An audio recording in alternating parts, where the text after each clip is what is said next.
এই গরমে শরীর মন কিন্তু একদম পেটও ঠান্ডা থাকবে। এই সাবুর ফুড ডিজার্টটা বানালে আপনারাও বানান, খুবই টেস্টি আর লোভনীয়। কিভাবে বানালাম সহজেই আপনারা দেখে নিন চটপট। আর ভিডিওটা লাইক শেয়ার কমেন্ট করো। চ্যানেলে নতুন হলে চ্যানেলটা অবশ্যই সাবস্ক্রাইব করে দিয়ে পাশে থেকো।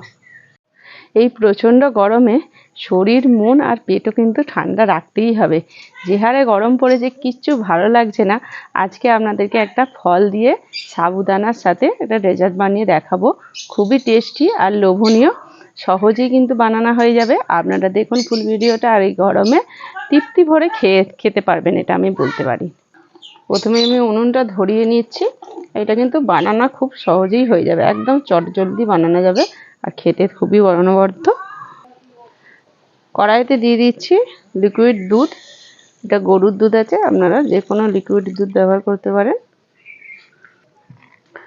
দুধের মধ্যে দিয়ে দিচ্ছি আমল দুধ। খুব ভালোভাবে দুধটাকে ফুটিয়ে নেব। আমি এখানে 1 চামচ কর্নফ্লাওয়ার নিয়েছি, সামান্য একটু জল দিয়ে গুলে নেব।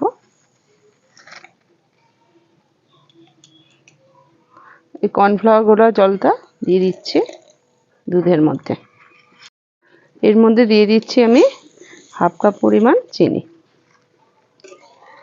এবার আমি নাবিয়ে নেব দুধটা।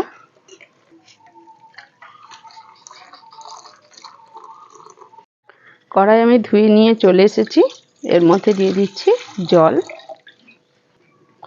সাবুটা এবার আমি রান্না করে নেব। আমি এখানে 1/2 কাপের একটু বেশি পরিমাণে সাবুদানা নিয়েছি, আর এটা বড় সাবুর যে দানা হয় সেই বড় সাবুর দানাই নিয়েছি। এবার আমি সাবুদানাটাকে রান্না করে নেব। সাবুদানাটা রান্না হয়ে গেছে, এবার আমি নাবিয়ে নেব। এরকম একটা ছাঁকনি নিয়েছি, আমি ছেঁকে নেব।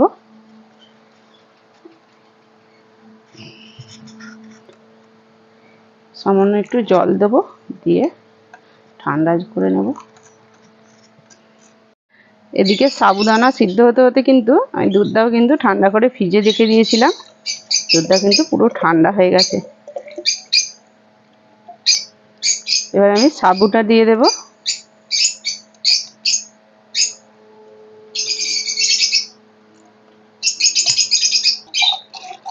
একটুখানি গুলিয়ে দিচ্ছি।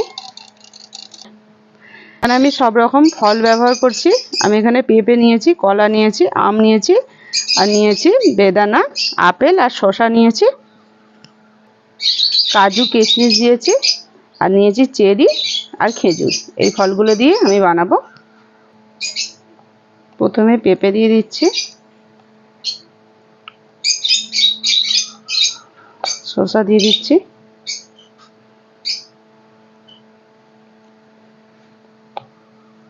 আপেল দিয়ে দিচ্ছি,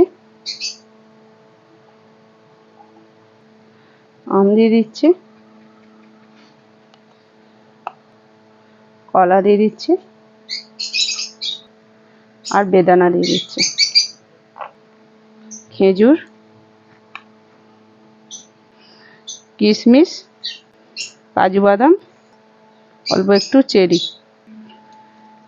সমস্ত ফলের সাথে মিশিয়ে নেব।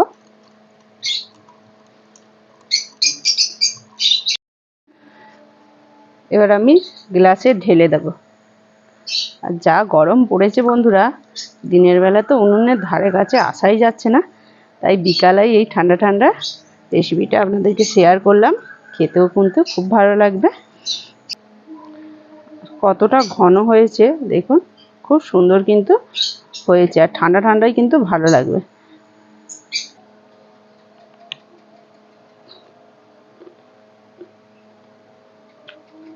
খুবই সুন্দর হয়েছে বন্ধুরা। আর এইটাকে আমি এখন ঠান্ডা করতে ফ্রিজে কিন্তু রেখে দেবো, যেহেতু সন্ধে হয়ে আসছে। তার জন্য ভিডিওটা এখানেই শেষ করে দিলাম।